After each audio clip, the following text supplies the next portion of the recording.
chacun ferait des choses utiles spontanément. De toute façon, ça n'a pas de sens de chercher du travail pour ceux qui n'en ont pas. Il faut chercher du travail parce qu'il est utile, il répond à des besoins. La distorsion du marché du travail créée par ce chômage de masse, elle a généré une surqualification ne permettant pas aux diplômés d'utiliser leur savoir et d'exercer leur talent dans des missions qui ne seraient plus par défaut. Puis il y a des formations qui pourraient servir à répondre à des vrais besoins plutôt qu'à une sélection sociale. Donc, ce que je pense, c'est qu'on n'a pas besoin de ces pseudo-experts qui pensent à travers nous, mais à travers un cadre effrité, et qu'il faut oser sortir de cela, et que des expérimentations, des méthodes, des techniques, il y en a déjà plein sur lesquelles s'appuyer. Tenez, dans l'agriculture, entre le bio, la permaculture, les circuits courts, les bourguignons, du fumier et bien d'autres ont déjà ouvert bien des voies de remplacement à l'agrochimie. Dans l'éducation, ça fait des lustres que des pédagogies ouvertes aux différences, neurogénétiques entre autres, à un apprentissage par l'expérimentation, au partage, ont montré leur chemin, comme Freinet, l'école émancipée et bien d'autres. Pour la démocratie, on en a déjà parlé ce matin, mais bon, dans l'organisation du travail par les SCOP, une personne, une voix, dans une politique à travers une 6e République repensée, les élus révocables, au mandat limité dans le temps, enfin je ne sais.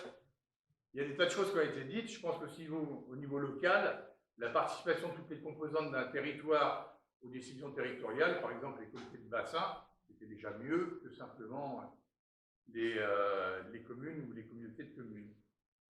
Et la santé, en ouvrant une diversité des soins, détachée, telle qu'elle est décrite d'ailleurs dans la Constitution, où chacun devrait avoir le droit de choisir ses soins,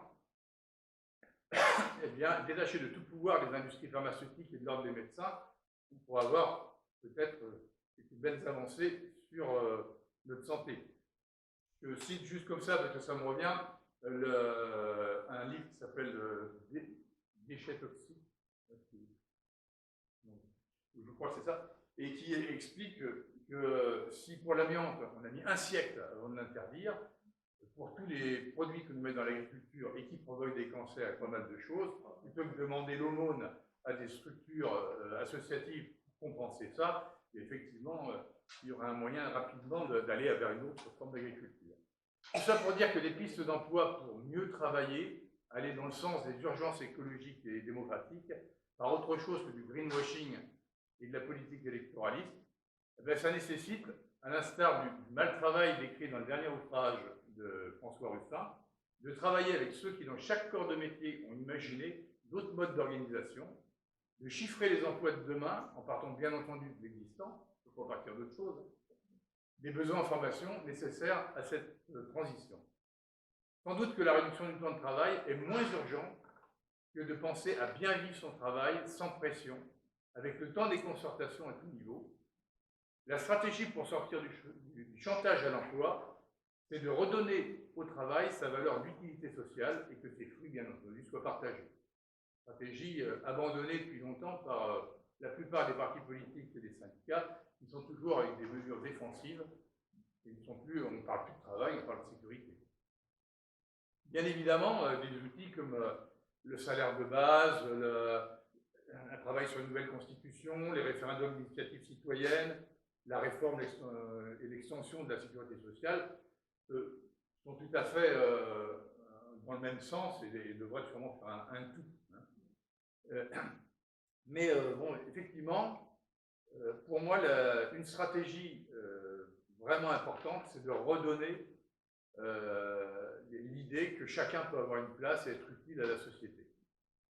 Et donc de rendre crédible un projet de société, justement en travaillant sur ces corps de métier, à voir combien il faudrait de monde à mettre dans l'éducation pour revenir à une véritable éducation qui forme des citoyens, combien en mettre dans l'agriculture pour revenir à une agriculture qui soit bonne pour notre santé et bonne pour l'environnement. Et on peut faire la même chose dans tous les cadres, les cadres. Il s'agirait simplement de mettre ça tout bout à bout et de voir quelles sont les urgences de manière citoyenne à dire combien on en met dans l'éducation, combien on en met et de voir quels sont les gens qui pourraient le faire directement, ceux qui auraient besoin d'une formation. Voilà. C'est ce travail qui me semble vraiment indispensable à remettre en œuvre, parce que si on les laisse continuer à détruire le travail en faisant croire qu'il est important, comme ils le font, c'est ça ce que j'appelle ce côté schizophrénique. D'un côté, on veut qu'il y ait du chômage, et de l'autre côté, on fait des politiques de l'emploi. Bon, c'est une balle. Voilà, et donc c'est pour ça que j'aimerais que ce travail-là soit repris, notamment par toutes nos structures qui parlent de changer la société, parce qu'il n'a pas été abouti par le mouvement Un travail pour chacun. Il s'est arrêté à ce chiffrage, à quelques pistes, et on n'a pas fait ce travail avec tous ceux qui ont déjà travaillé sur, par thématique d'activité, sur comment faire autrement.